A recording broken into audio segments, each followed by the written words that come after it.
Hello students, welcome to this new lecture. In the previous lecture, we seen the derivation of Newton's backward difference interpolation formula. Now, in this lecture, we are going to see the derivation or proof of Lagrange's interpolation formula. Now, we are moving towards the end of the chapter interpolation. पाठीमागच्या lecture मध्ये आपण Newton's backward difference interpolation formula derive केला होता. त्याच्या अगोदरच्या lecture मध्ये आपण Newton's forward difference interpolation formula derive केला होता. हे दोन्ही फॉर्म्युले पुन्हा एकदा तुम्ही पाहू शकता, कारण तेव्हा मी सांगितलं होतं की Newton's forward difference interpolation formula ज्या पद्धतीने आपण डिराइव्ह केलेला आहे त्याच पद्धतीने पुढील दोन फॉर्म्युले म्हणजेच Newton's backward difference interpolation formula आणि लॅग्रांजेस इंटरपोलेशन फॉर्म्युला आपल्याला डिराइव्ह करायचा आहे. त्यामुळे Newton's backward difference interpolation formula जो काल झालाय आणि जो आज आपण लॅग्रांजेस इंटरपोलेशन फॉर्म्युला घेणार आहोत, हे दोन्ही फॉर्म्युले व्यवस्थित समजण्यासाठी पहिला जो Newton's forward difference interpolation formula derive केलेला आहे तो व्यवस्थित पुन्हा एकदा पाहू शकता. ठीक आहे. Now let us see the Lagrange's interpolation formula, that is derivation of a Lagrange's interpolation formula. Lagrange's interpolation formula. Question may be asked as a derive Lagrange's interpolation formula or state and prove Lagrange's interpolation formula. ठीक आहे. Question may be derive Lagrange's interpolation formula असा येऊ शकतो किंवा state and prove Lagrange's interpolation formula असा question येऊ शकतो. ठीक आहे. आपल्याला माहिती आहे हे तिन्ही जे फॉर्म्युले आहेत इंटरपोलेशनचे, हे तिन्ही फॉर्म्युले थेरॉटिकल प्रूफ म्हणून एक्झाम मध्ये विचारू शकतात. तिन्हीपैकी एक फॉर्म्युले डेफिनेटली विचारू शकतात. त्यापैकी पहिले दोन आपण ऑलरेडी प्रूव्ह केलेले आहेत. Now we have to prove the third important formula, that is a Lagrange's interpolation formula. Okay. Now let us see. आपल्याला माहिती आहे लॅग्रांजेस इंटरपोलेशन फॉर्म्युला कधी वापरायचा असतो. ठीक आहे. पहिले दोन फॉर्म्युले जे होते Newton's forward difference interpolation formula आणि Newton's backward difference interpolation formula, हे दोन फॉर्म्युले आपण जर डेटा इक्वली स्पेस्ड असेल तर आपण यूज करत होतो. इंटरपोलेशन सुरुवातीच्या जवळ असेल किंवा एक्स्ट्रापोलेशन सुरुवातीच्या जवळ असेल तर Newton's forward difference interpolation formula आपण वापरलाय. द इंटरपोलेशन किंवा extrapolation near the end of the equally spaced data असेल तर आपण Newton's backward difference interpolation formula वापरलेला आहे.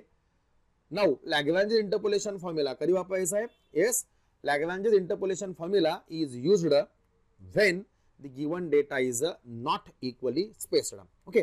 दिलेला डेटा हा इक्वली स्पेस्ड नसेल तर आपण लॅग्रांजेस इंटरपोलेशन फॉर्म्युला वापरत असतो. ठीक आहे. म्हणजे derivation of Lagrange's interpolation formula करायचा असेल तर we need a data which is not equally spaced. म्हणजे आपल्याला एक नॉट इक्वली स्पेस्ड डेटा घ्यायला पाहिजे आणि त्या नॉट इक्वली स्पेस्ड डेटासाठी लॅग्रांजेस इंटरपोलेशन फॉर्म्युला डिराइव्ह करायचा असेल. Okay. Now let us take one data which is not equally spaced. Okay. Solution बघूयात. ॲज युजल आपला टाइम सेव्ह होण्यासाठी काही गोष्टी मी अगोदरच देऊन घेतलेल्या आहेत. Okay. Solution.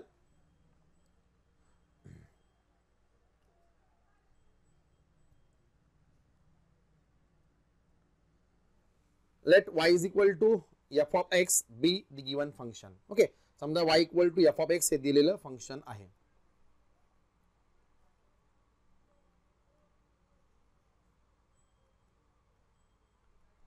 Okay. Let y is equal to f of x be the given function. आता लॅग्रांजेस इंटरपोलेशन फॉर्म्युला डिराइव्ह करायचा असेल तर मगाशी सांगितल्याप्रमाणे we need a data which is a not equally spaced. एक डेटा घेऊयात की जो नॉट इक्वली स्पेस्ड असेल. घेऊयात. लेट येस मी तो डेटा हायलाइट करतो. लेट x नॉट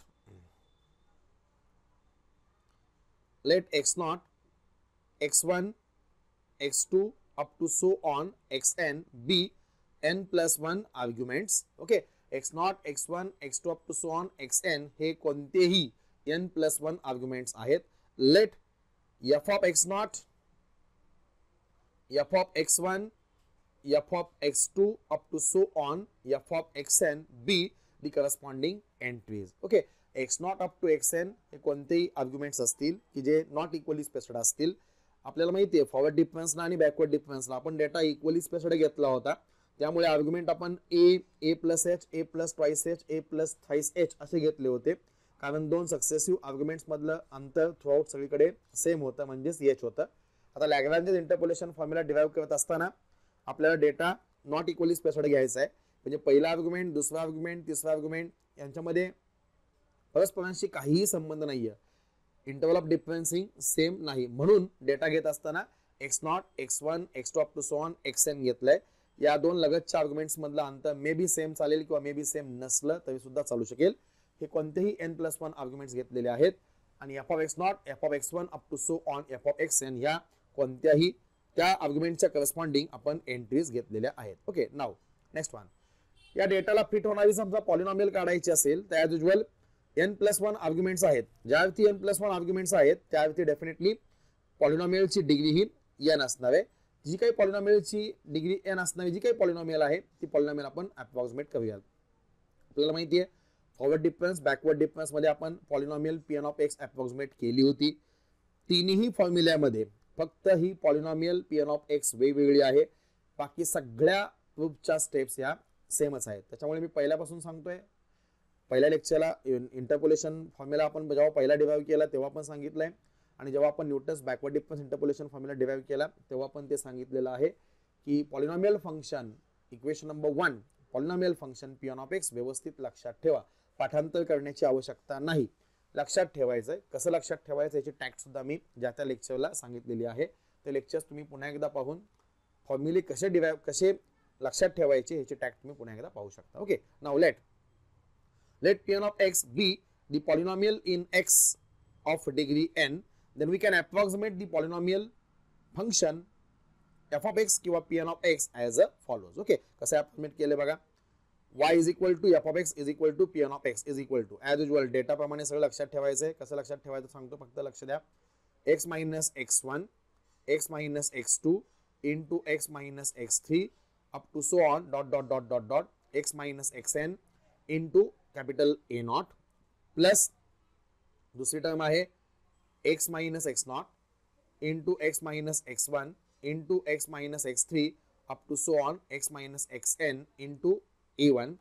Similarly तीसरी टर्म आहे x minus x0 into x minus x1 into x minus x3 up to so on x minus xn into A2 next constant plus dot dot dot dot dot last term plus x minus x0 into x minus x1 into x minus x2 into dot dot dot dot dot so on x minus xn minus 1 into an असेल. ठीक आहे, ही आपली polynomial function f of x आपण approximate केलेली आहे. Equation number 1. Now see first how to remember this one. कसं लक्षात ठेवायचं बघा, सिंपल थिंग. आपला डेटानुसार सगळं लक्षात ठेवायचं. पहिल्या लेक्चरला आपण इंटरपोलेशन फॉर्म्युला डिराइव्ह करताना पण तेच सांगितलं होतं. डेटा आपला x0 पासून स्टार्ट झालाय. पॉलिनॉमियल कसे बघा, x मायनस x0 ड्रॉप केलंय. पहिला आर्ग्युमेंट आपला x0 आहे, x0 मी पहिल्या टर्म मध्ये ड्रॉप केलंय. Formula start from x minus x1, x minus x2, x minus x3 up to so on x minus xn into a0. म्हणजेच फक्त x मायनस x0 हा फॅक्टर आपण ड्रॉप केलेला आहे पहिल्या टर्म मध्ये, आणि बाकी सगळ्या टर्म कशा लिहिल्या आहेत, x वरून बाकी सगळे आर्ग्युमेंट्स आपण वजा केलेले आहेत. x minus x1, x minus x2 up to so on x minus xn into constant is taken as a a0 plus second term काय करावं लागेल. आता सेकंड टर्म मध्ये काय केलं आपण, x1 ड्रॉप केलंय.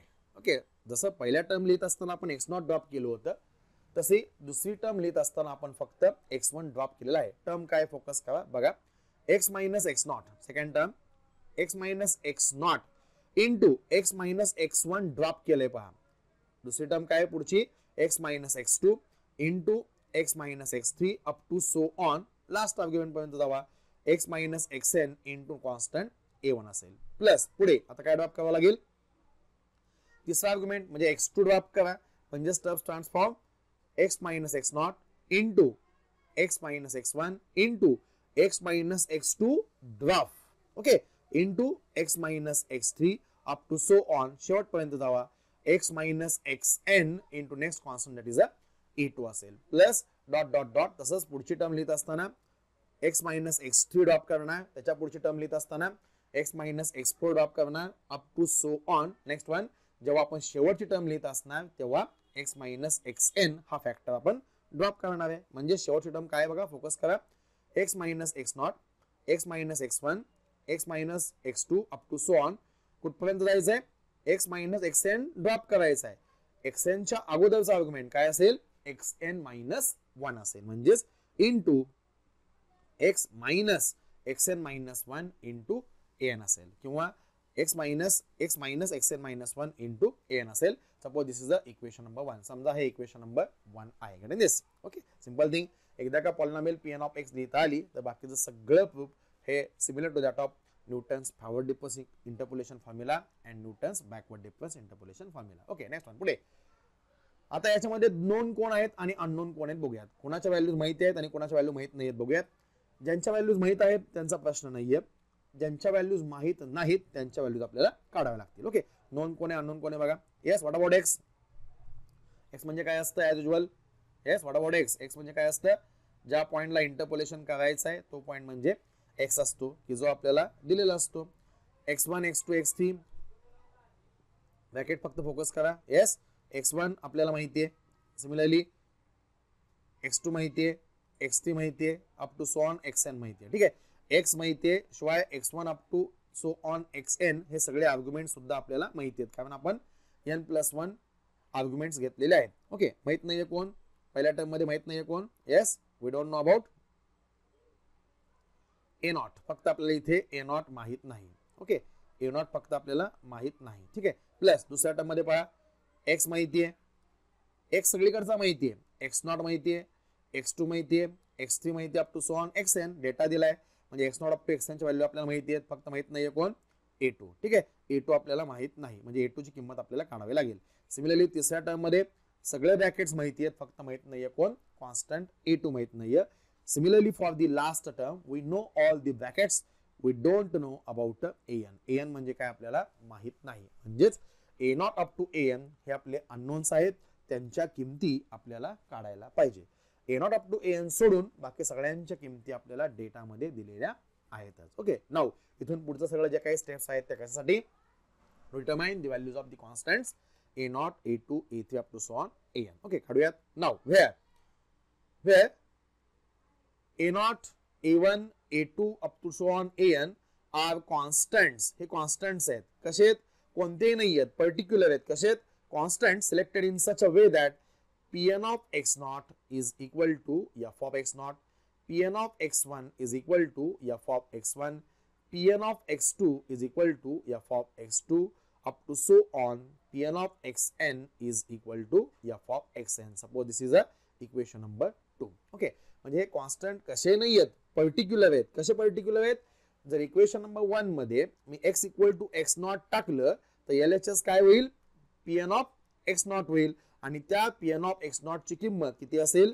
f ऑफ एक्स नॉट, आणि f ऑफ एक्स नॉट की जी आपल्याला डेटामध्ये दिलेली असेल. ठीक आहे, f ऑफ एक्स नॉट आपल्याला डेटामध्ये दिलेलं असेल, म्हणजे जर इक्वेशन नंबर 1 मध्ये मी x equal to x nought टाकलं तर LHS होईल pn ऑफ एक्स नॉट की जे आपल्याला माहित नाही, पण त्याची किंमत इक्वल टू आपण कोणाबरोबर घेतलेली आहे, f ऑफ एक्स नॉट, आणि f ऑफ एक्स नॉट ची किंमत आपल्याला डेफिनेटली डेटामध्ये दिलेली आहे. Similarly pn of x1 is equal to f of x1 up to so on pn of xn is equal to f of xn. That is equation number 2. Okay, forward difference ला आपण data नुसारच आपण pn of a is equal to f of a बोललो होतो, pn of a plus h equal to f of a plus h बोललो होतो, and so on. तसंच backward difference interpolation formula सुद्धा आपण सेम गोष्टी केलेल्या आहेत, नुसता डेटानुसार आपण सगळं प्रूफ डेव्हलप करत आहोत. ओके, त्यामुळे लॅग्रांजेस इंटरपोलेशन फॉर्म्युला बघण्याच्या अगोदर डेफिनेटली फॉरवर्ड डिफरन्स आणि बॅकवर्ड डिफरन्स इंटरपोलेशन फॉर्म्युला व्यवस्थित बघा. त्या स्टेप्स आहेत फक्त polynomial is distinct. Okay, now pn of x nought equal to f from equation number 2. आता आपल्याला a not up to an च्या व्हॅल्यूज काढायच्या आहेत. ह्यांच्या व्हॅल्यूज काढण्यासाठी तिकडे फॉरवर्ड डिफरन्स इंटरपोलेशन फॉर्म्युलाला काय केलं होतं आपण, values of x successively as a a plus h a plus 2h up to so on a plus nh टाकत होतो. बॅकवर्ड डिफरन्सला backward difference interpolation formula derive करत असताना x च्या व्हॅल्यूज आपण पाठीमागून म्हणजे a plus nh a plus nh minus h up to so on पाठीमागून पुढेपर्यंत टाकत गेलो होतो. आता लॅग्रांजेस इंटरपोलेशन फॉर्म्युला मध्ये सुद्धा a not up to an च्या व्हॅल्यूज काढण्यासाठी we have to put the values of x successively as a डेटानुसार, successively as a x not x1 x2 up to so on xn. हा आपला data आहे. आता आपल्याला काय करावं लागेल, we have to put the values of x successively as a x equal to x naught, x equal to x1 up to so on x equal to xn in equation number 1, and at the same time we have to make use of the values from equation number 2. Okay, त्याच वेळेस equation number 2 मध्ये असणाऱ्या व्हॅल्यूजचा उपयोग करावा लागेल. Okay, बघूयात एक एक व्हॅल्यूज टाकूयात. Therefore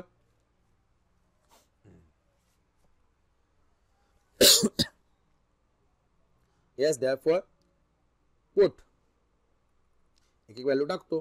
put x is equal to पहिली व्हॅल्यू असेल x naught in equation number 1. Okay, equation number 1 मध्ये x equal to x naught मी पुटअप करतो.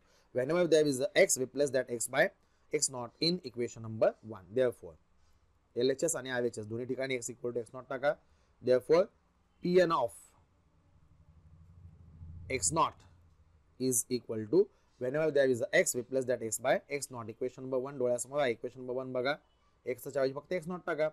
x not minus x1 into x not minus x2 into x not minus x3 into dot dot dot up to so on x not minus xn into a nought मध्ये कुठेही x नाहीये, keep it as it is, into a nought असेल plus पुढची term. Yes, what is observation now? पुढे जाण्याच्या अगोदर observation करा. Second term म्हणजे a1 चा कोएफिशियंट काय आहे? x minus x not. ठीक आहे, focus on the coefficient of the a1 चा कोएफिशियंट काय आहे बघा. येस, कोएफिशियंट ऑफ a1 त्याच्यामध्ये मी समजा मी x च्या ऐवजी x नॉट टाकलं तर फॅक्टर कोणता आहे? x minus x nought. Okay, a1 च्या कोएफिशियंट मधला पहिला bracket x minus x not आहे, त्यानंतरचा ब्रॅकेट x मायनस x2 आहे, अप टू सो ऑन शेवटचा ब्रॅकेट आहे x मायनस xn. याच्यामध्ये समजा मी x equal to x nought टाकलं तर काय होईल? x not minus x not is equal to 0 होईल. ठीक आहे, x च्या ऐवजी समजा मी x नॉट टाकलं तर x not minus x not is equal to 0 होईल. म्हणजेच a1 चा कोएफिशियंट 0 होईल. कुणामुळे? x मायनस x नॉट या फॅक्टर मध्ये x equal to x naught टाकल्यामुळं.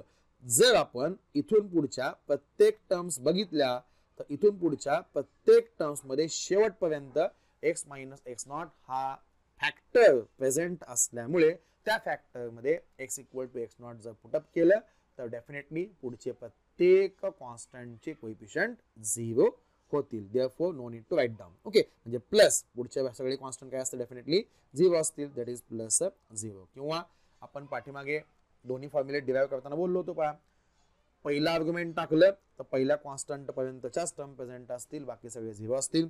दुसरा आर्ग्युमेंट टाकलं तर दुसऱ्या कॉन्स्टंट पर्यंतच्याच टर्म प्रेझेंट असतील, बाकी सगळे 0 असतील, अँड सो ऑन. तसंच इथे आहे.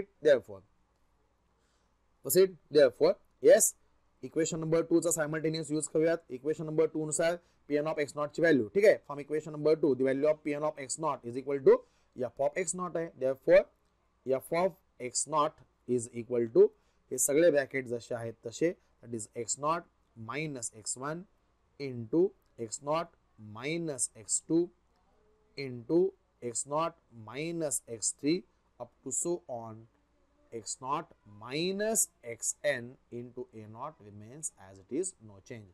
From this our interest is in a not. याच्यानुसार आपल्याला फक्त काय करायचं आहे? येस, याच्यानुसार आपल्याला फक्त a नॉट ची किंमत काढायची आहे. काढूयात. therefore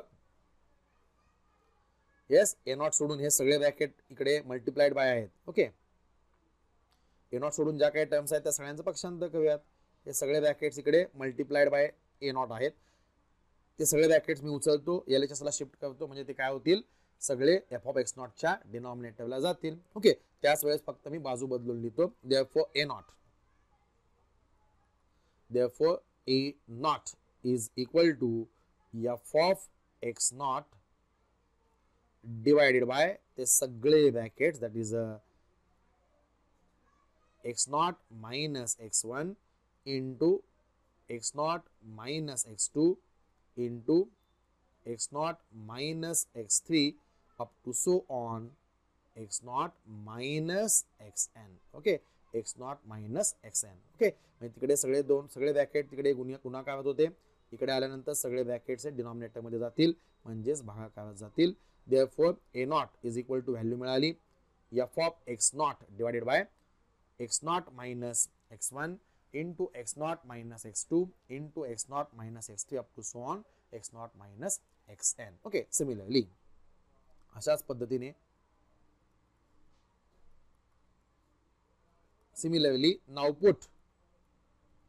now put x equal to next argument that is a x1 in equation number 1. Okay, अशाच पद्धतीने आता x equal to पुढचा आर्ग्युमेंट x1 टाकूयात इक्वेशन नंबर 1 मध्ये. ओके, इक्वेशन नंबर 1 मध्ये टाकूयात. Therefore whenever there is a x, replace that x by x1 in equation number 1. Therefore pn of x, x च्या ऐवजी टाकतो आपण x1, pn of x1 is equal to, was it? Yes, x minus x1 म्हणजेच x च्या ऐवजी समजा x1 टाकलं तर पहिला कोएफिशियंट काय आहे x minus x1. Okay, not चा कोएफिशियंट बघा x minus x1 into x minus x2 up to so on x minus xn into a naught. ओके, ही पहिली टर्म आहे. जर याच्यामध्ये मी x equal to x1 टाकलं तर x1 minus x1 that gives 0, म्हणजे a naught चा कोएफिशियंट 0 झाला. कोणामुळे झाला?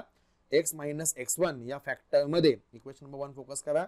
x minus x1 या फॅक्टर मध्ये x equal to x1 टाकल्यामुळे a naught चा कोएफिशियंट 0 झाला. म्हणजे इक्वेशनची सुरुवात असेल pn of x1 is equal to 0 plus, yes, x equal to x1 टाका plus x1 minus x0 into x1 minus x2 into x1 minus x3 into dot dot dot so on x1 minus xn into constant असेल a1 plus. Okay, आता मगाशी सांगितल्याप्रमाणे x minus x1 या factor मध्ये x equal to x1 टाकल्यामुळे a not चा coefficient 0 झाला. पुढे जर आपण a2 च्या कोएफिशियंट्स बघितले, a2 कॉन्स्टंट चे कोएफिशियंट बघितले तर याच्यामध्ये सुद्धा x मायनस x1 हा फॅक्टर प्रेझेंट आहे. ओके, x मायनस x1 हा फॅक्टर प्रेझेंट आहे, त्याच्यामुळे x त्या फॅक्टर मध्ये x इक्वल टू x1 टाकल्यानंतर त्याचा कोएफिशियंट सुद्धा 0 होईल. तिथून पुढच्या प्रत्येक टर्म मध्ये शेवटपर्यंत x मायनस x1 हा फॅक्टर प्रेझेंट असल्यामुळे प्रत्येक पुढच्या टर्म्स 0 असतील. No need to write down, म्हणजेच प्लस सगळ्या टर्म्स पुढच्या 0 असतील, म्हणजे प्लस 0 लिहूयात. पुढच्या टर्म्स लिहिण्याची आवश्यकता नाही. किंवा रफली स्पीकिंग जेव्हा आपण दुसऱ्या आर्ग्युमेंटचा किंमत टाकतो तेव्हा दुसरं आर्ग्युमेंट फक्त दुसरा कॉन्स्टंट फक्त प्रेझेंट असेल, बाकी सगळे कॉन्स्टंट 0 असतील. Okay, now simplify, that is equal to, was it? Therefore equation number 2 चा वापर करूयात. देयरफॉर इक्वेशन नंबर 2 चा वापर केल्यानंतर pn of x1 म्हणजे काय आहे? f of x1 is equal to, हे सगळे ब्रॅकेट जसे आहेत तसेच, म्हणजेच x1 minus x0 into x1 minus x2 into x1 minus x3 into dot dot dot up to so on x1 minus xn into constant पुढचा असेल a1. Therefore our interest is in a1. याच्यानुसार आपल्याला a1 काढायचा आहे. a1 सोडून जे काही आहे त्याचं सगळ्यांचं पक्षांतर करतो. Therefore f of x1, a1 ला हे सगळे ब्रॅकेट्स इकडे गुणाकारात आहेत. ओके, a1 ला हे सगळे ब्रॅकेट्स इकडे गुणाकारात आहेत, तिकडे त्यांचं पक्षांतर केल्यानंतर हे सगळे ब्रॅकेट्स तिकडे भागाकारात जातील. Therefore a1 is equal to, direct बाजू बदलून लिहितो. Therefore a1 is equal to, yes, f of x1 जसा आहे तसा डिवाइडेड बाय ते सगळे ब्रॅकेट तिकडे a1 ला गुणाकारात आहेत, इकडे शिफ्टिंग केल्यानंतर भागाकारात जातील. That is f of x1 divided bye ते सगळे bracket, that is x1 minus x0, x1 minus x2 into x1 minus x3 up to so on x1 minus xn असेल. ठीक आहे, this is the value of the second constant, that is a1. अशाच पद्धतीने आपण a1 ची value काढलेली आहे.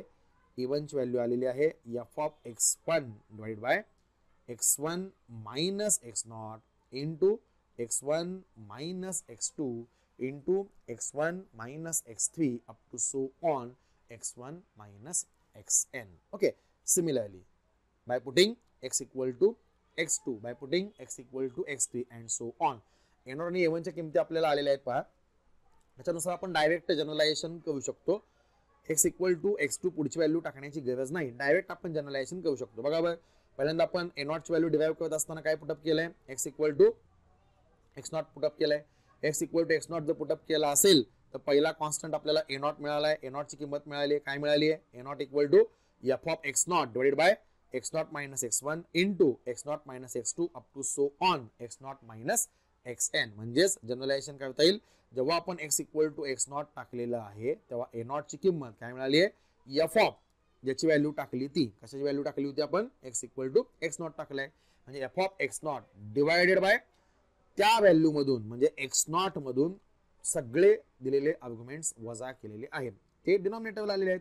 म्हणजे x0 minus x1 x0 minus x2 into x0 minus x3 up to so on x0 minus xn. Similarly पुढच्या स्टेपला आपण जेव्हा x equal to x1 put up केलेला आहे, ओके, जेव्हा आपण पुढच्या स्टेपला x equal to x1 put up केलेला आहे तेव्हा काय झाले बघा, a2 ची किंमत काढली आहे, काय आली आहे, f of x1 divided by x1 minus x0 into x1 minus x2 up to so on x1 minus xn. म्हणजेच जेव्हा आपण x इक्वल टू x1 टाकलेला आहे तेव्हा आपल्याला दुसरा कॉन्स्टंट a1 मिळालेला आहे, त्याची किंमत काय मिळालेली आहे, f ऑफ जे आर्ग्युमेंट मी टाकलं ते, कोणतं आर्ग्युमेंट टाकलं होतं, x इक्वल टू x1. म्हणजे f of x1 divided by J आर्ग्युमेंटची value तुम्ही पुटअप केली x1 त्या आर्ग्युमेंट मधून सगळे डेटा मधले आर्ग्युमेंट्स वजा केलेले आहेत instead of x1 minus x1. Okay, that is x1 minus x0 into x1 minus x2 into x1 minus x3 up to so on शेवटपर्यंत x1 मायनस xn. सिमिलरली आता आपण डायरेक्ट जनरलायझेशन करू शकतो. Similarly, yes, therefore, similarly, by putting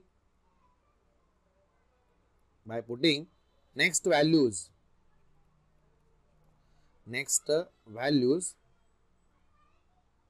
for x as x equal to x2 x3 up to so on xn in equation number 1 we will get the values of next constants as काय मिळेल, yes, similarly by putting next values for the argument x in equation number 1 and by making use of values from equation number 2 we will get the values of next constants a2 a3 a4 as follows. कसे मिळतील, yes, by putting x equal to x2 पहिल्यांदा value put up केल्यानंतर काय मिळेल, पुढचा constant मिळेल जो असेल a2 is equal to, yes, काय मिळेल, f ऑफ जे आर्ग्युमेंट टाकलं ते, कोणतं टाकलं, x2, f of x2 divided by J argument टाकलं त्यातून सगळे आर्ग्युमेंट्स वजा करा instead of x2 minus x2. म्हणजेच काय असेल, x2 minus x0 into another bracket x2 minus x1 into x2 minus x2 drop. म्हणजेच काय असेल, x2 minus x3 into dot dot dot dot dot up to so on x2 minus xn असेल. Okay, this is the value for a2. Similarly a3 ची value काय असेल, yes, similarly a3 अजून एक constant लिहूयात. Similarly a3 is equal to, what is that value for a3 आपण कसं मिळवणार, x इक्वल टू पुढचा आर्ग्युमेंट टाकणार, x इक्वल टू पुढचा आर्ग्युमेंट टाकणार, म्हणजेच कोणतं टाकणार, x इक्वल टू x3 टाकणार. x equal to x3 put up केल्यानंतर a3 ची व्हॅल्यू मिळेल, काय मिळेल, f ऑफ जे आर्ग्युमेंट टाकलं ते म्हणजे f of x3 divide by x3 मधून सगळे आर्ग्युमेंट्स वजा होतील, that is x3 minus x0 into x3 minus x1 into x3 minus x2 into x3 minus x3 drop dot dot dot dot up to so on x3 minus xn असेल. असेच चौथी value टाकली, पाचवी value टाकली, सहावी value टाकली, अशाच पुढे व्हॅल्यूज टाकत पुढे जाऊन आपल्याला नेक्स्ट व्हॅल्यू कशाची मिळेल, as dot dot dot and so on. अशाच पद्धतीने पुढे, अशाच पद्धतीने आपल्याला a4 a5 a6 and so on सगळे व्हॅल्यूज मिळत जातील. फायनली लास्ट स्टेपला by putting x equal to last argument that is xn, x equal to xn टाकल्यानंतर we will get the value of last constant that is an. Okay, x equal to xn टाकल्यानंतर we get the value of last constant an as an is equal to yes f of xn divided by xn मधून सगळे arguments वजा, that is xn minus x0 into xn minus x1 into xn minus x2 up to so on. आता drop काय होईल, xn minus xn drop होईल, म्हणजे xn च्या अगोदरची term काय असेल, xn minus xn minus 1. Getting this? Okay, म्हणजे f of xn divided by xn मधून सगळे आर्ग्युमेंट्स वजा केलेले आहेत. म्हणजे अशा पद्धतीने आपल्याला values of a0 a1 a2 up to so on an मिळालेल्या आहेत. नाऊ पुढची स्टेप काय असेल, सिंपल स्टेप. पुढची स्टेप काय, yes, now putting all that values in equation number 1. आता या काढलेल्या सगळ्या ज्या काही constants a0 up to an च्या व्हॅल्यूज आहेत त्या सगळ्या व्हॅल्यूज आपण उचलूयात आणि इक्वेशन नंबर 1 मध्ये टाकूयात. Okay, now putting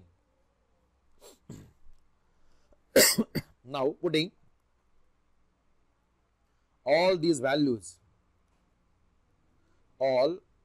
values of constants in above equation number 1 we get. Okay, या सगळ्या किमती आपण इक्वेशन नंबर 1 मध्ये टाकूया, सिम्प्लिफाय करूया. सिम्प्लिफाय केल्यानंतर जो मिळेल तोच आपला Newton's power difference interpolation formula असेल. ठीक आहे, टाकूयात व्हॅल्यूज. येस, इक्वेशन नंबर 1 काय बघा, therefore y is equal to f of x, y is equal to f of x is equal to pn of x, LHS remains as it is, no change. Okay, LHS जशी आहे तशी, that is equal to सगळे brackets. Yes, focus on equation number 1. Equation number 1 आपल्या जवळ आहे.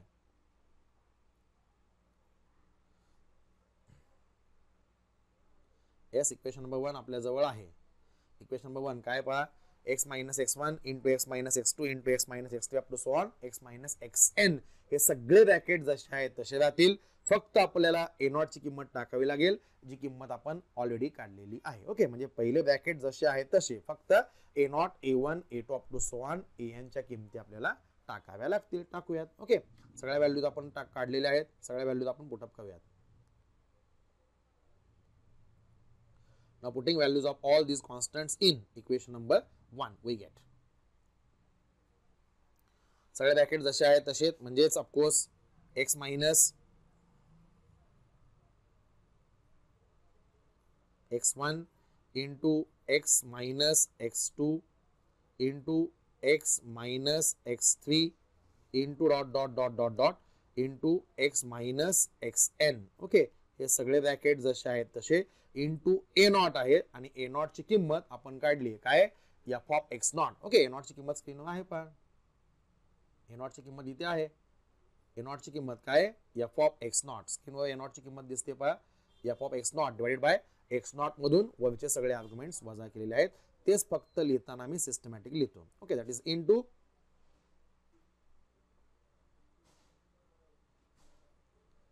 Yes, पहिले bracket जसे आहे तसे इंटू a0 आणि a0 ची किंमत that is f of x0 divided bye सगळे brackets.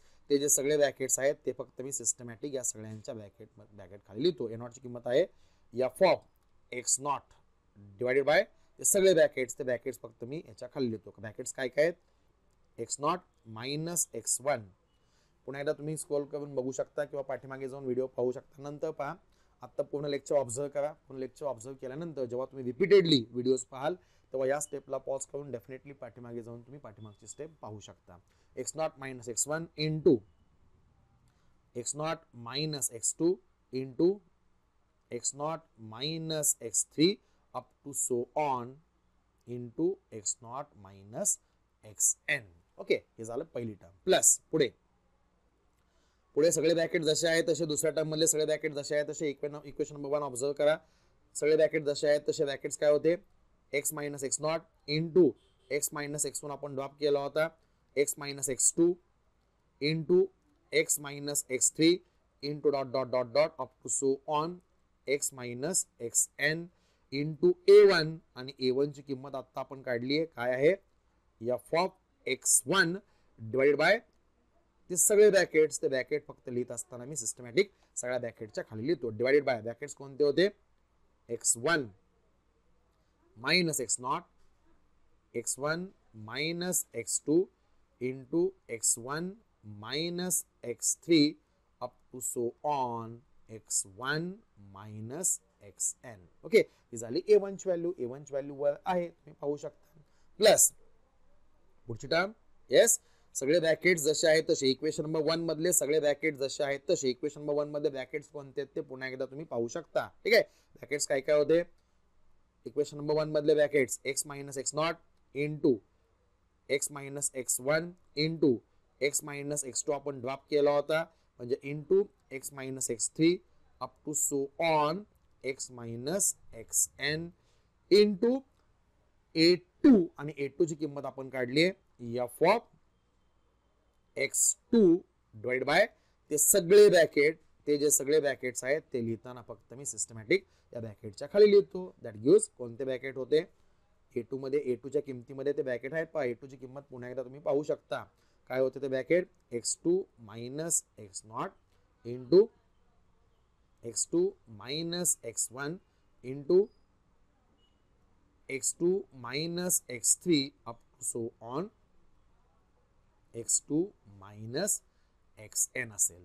Plus dash dash dash अशाच पद्धतीने पुढच्या सगळ्या व्हॅल्यूज पुटअप केल्यानंतर plus dash dash dash plus last term, yes, last term मधले सगळे ब्रॅकेट जसे आहेत तसे,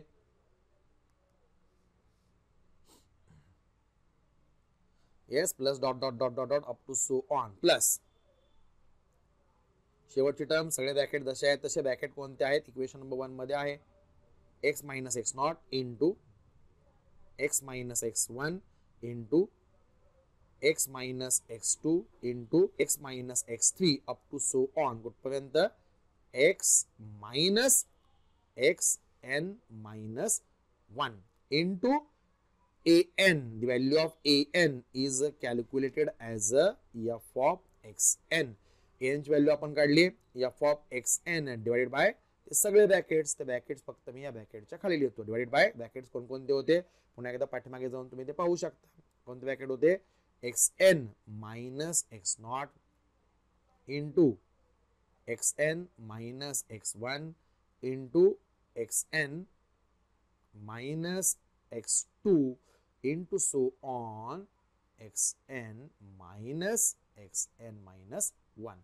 फक्त आपण काय केलंय इक्वेशन नंबर 1 मध्ये आता आपण ज्या constant a0 a1 a2 up to so on an च्या व्हॅल्यूज काढल्या त्यांच्या व्हॅल्यूज फक्त आपण इक्वेशन नंबर 1 मध्ये पुटअप केलेल्या आहेत. ओके, त्या व्हॅल्यूज पुटअप केल्यानंतर हा जो मिळालेला आहे, ओके, त्या सगळ्या व्हॅल्यूज पुटअप केल्यानंतर हा जो एवढा मोठा मिळालेला आहे, this is nothing but the required Lagrange's interpolation formula. ठीक आहे, this is simple thing, this is Lagrange's, this is required म्हणू शकता, दिस इज रिक्वायर्ड जो आपल्याला विचारला आहे तो Lagrange's interpolation, this is required Lagrange's interpolation formula. हा म्हणजेच आपला रिक्वायर्ड लॅग्रॅन्जेस इंटरपोलेशन फॉर्म्युला आहे. Getting this? Okay, very simple. तिन्ही फॉर्म्युले आपण डिराइव्ह केलेले आहेत. हा फॉर्म्युला लक्षात कसा ठेवायचा हे पण आपण त्यावेळेस बघितलेलं आहे. फक्त काय फॉर्म्युला दिसायला लेंथी दिसतोय पण टॅक्टफुल जर तुम्ही लक्षात ठेवला तर डेफिनेटली लक्षात ठेवायला हा फॉर्म्युला अतिशय सोपा आहे. हा फॉर्म्युला टॅक्टफुल कसा लक्षात ठेवायचा, नो डाऊट हे तिन्ही फॉर्म्युले Newton's power difference, Newton's backward difference आणि लॅग्रॅन्जेस इंटरपोलेशन फॉर्म्युला हे तिन्ही फॉर्म्युले टॅक्टफुल कसे लक्षात ठेवायचे याचा आपण एक सेपरेट तिन्ही फॉर्म्युल्याचं एक सेपरेट लेक्चर पाहिलेलं आहे. ते प्लेलिस्ट मध्ये आहे, ते लेक्चर तुम्ही पुन्हा एकदा पाहू शकता. ओके, फॉर्म्युले दिसायला फार मोठे दिसत आहेत पण लक्षात ठेवायला टॅक्टफुल लक्षात ठेवायला ते अतिशय सोपे आहेत. पाठांतर करण्याची गरज नाहीये, टॅक्टफुल फक्त लक्षात ठेवा. लॅग्रॅन्ज इंटरपोलेशन फॉर्म्युला कसा लक्षात ठेवायचा याची टॅक्ट पण मी त्यावेळेस सांगितली होती. Okay, that is the required proof और this is the required derivation of the Lagrange's interpolation formula. हा फॉर्म्युला कधी वापरायचा? Yes, this formula is used only when, yes, this formula is used when the given data is not equally spaced. Generally हा formula not equally spaced data साठी वापरला जातो. याचा अर्थ हा जनरल फॉर्म्युला आहे आणि ज्यावरती हा जनरल फॉर्म्युला आहे त्यावरती that can be applicable anywhere. या टॉपिक मध्ये आपण जेवढे काही एक्झाम्पल्स घेतलेले आहेत ते सगळे एक्झाम्पल्स आपण लॅग्रॅन्जेस इंटरपोलेशन फॉर्म्युला वापरून सोडवू शकतो, पण सोडवायचे नाहीत.